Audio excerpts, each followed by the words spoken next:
Hold on. Let me go to the other. So we're on puzzle 8 now. Puzzle 8. I am sharing the links. Is it going to be white or black to move? Puzzle 8 is white to play. Okay. I'll let you know when I have it. Okay, hold on. Okay. I am pasting our puzzle that I've kept hidden, and now it is right, 90 seconds to the world. Okay, I can see it. And the clock has started. Okay, so I'm down a pawn, and I have a rook and a bishop for the queen. What am I trying to do? Their king is like completely out in the middle. So maybe I have something there. The queen is actually looking. Oh, now. Queen's looking a little. Is the queen like? No. I'm being silly, aren't I? Am I being silly though? The queen is looking somehow kind of trapped in some strange way. Okay, I've got 1 minute left. Because like after rook a8, queen can't take a8. If queen h7, bishop g6. Tell me how much time I have left. You got 45 seconds. All right. So the only move I'm looking at is. But what about queen a2? Rook a8. 30 seconds. A2. Trust yourself. Oh, you know what? I'm playing it. I don't even know what happens after queen a2. Don't you dare play queen a2. But I'm playing it.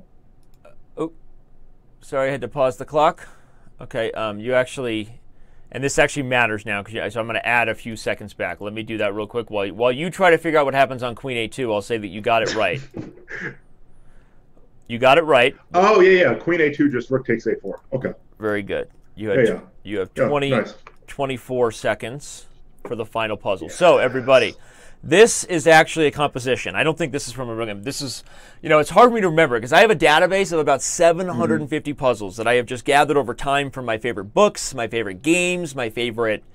So sometimes I pull these positions out, like that last lesson we had where I couldn't remember. It ended up being like Botvinnik Smyslov or something, and I should remember that, right? But I didn't, right? Famous. Anyway, so this one I'm pretty sure is a composition. But the key for this one is, I compare this one almost to the e4 sacrifice in the rook ending draw in the sense that it's a geometry lesson. Yeah. And when we recognize those types of unique positions of pieces, again, we're doing ourselves a disservice if we're not, like if you're on an attack, you have the right to consider sacrifices now, right? We all know those chess players who wake up and every day they go out and sack their queen. And every day they're told like, hey, not every position is a brilliant checkmate, bro, right? I mean, everyone knows of that local master who plays the King's Gambit and is convinced in every position that he was 7 moves away from mate. Like, everyone knows the crazy, like, chess player, romantic guys, right? Yeah. But what we want to learn as chess players is how to let the position tell us the type of position, the type of thing we should be looking for. And in this position, you recognize the unique setup of the king and queen. As soon as you see two things. One, he can't capture the rook. And really, once you see that bishop to g6 is a threat to trap the queen on rook a8, honestly, like, if I had any criticism for you, you probably should have played that move at 45 seconds. Like, once you saw the uniqueness of that, you probably should have just went for it. Right. Well, I mean, if I lose it, I'm done though, and I couldn't figure out. I agree. I'm not. You're doing great. Hey, you've gotten yourself in a position where you have a chance to beat the 15-minute drill in one move. So I can't. The 15-minute drill is designed that I should be pretty good about destroying you every time. Okay. Yeah. That's how it's supposed to be. So you're doing great. Okay. So, and then once you see, the unique. Yeah, you're right. Queen a2 is kind of the last frontier. You see the trick is rook takes a4, and the queen has run out of squares that she is able to touch. E6, rook a6, f7, of course, is taken. G8, you're just going to go back. Yeah, G8, I go back, and now a2 is covered. Yeah. All right, so this is a fun one. Yeah, that's nice. Despite it being a composition, I don't consider it impractical or not useful. No, but I like compositions. I like these.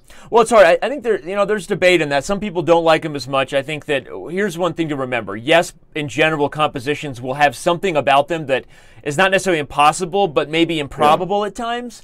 But this is a very possible position, right? I mean, this looks like it could easily be from a real game, right? And I think one thing that compositions teach us, no matter what, is they do help our concrete calculation.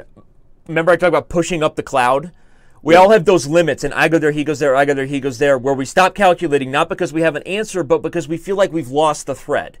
And generally, compositions, they push you to be concrete and to calculate, and that can just be, it's just good for your muscles, that's all, right? It's just, even if it's not a position that always directly applies to your chess, like an Arabian mate pattern, that's like a really important pattern to know. Is this rook and bishop pattern? We can name it the Urschel pattern if you want. I don't know what this pattern is. I've never seen it before, but I love this position, and I think it's useful for your calculation either way. All right, here we go. Puzzle. Can you guys feel it? John's made it. One last question. Okay, so I've got 24 seconds, but one last question. Yep. Are we still doing hand and brain after this? I'm down if you have time.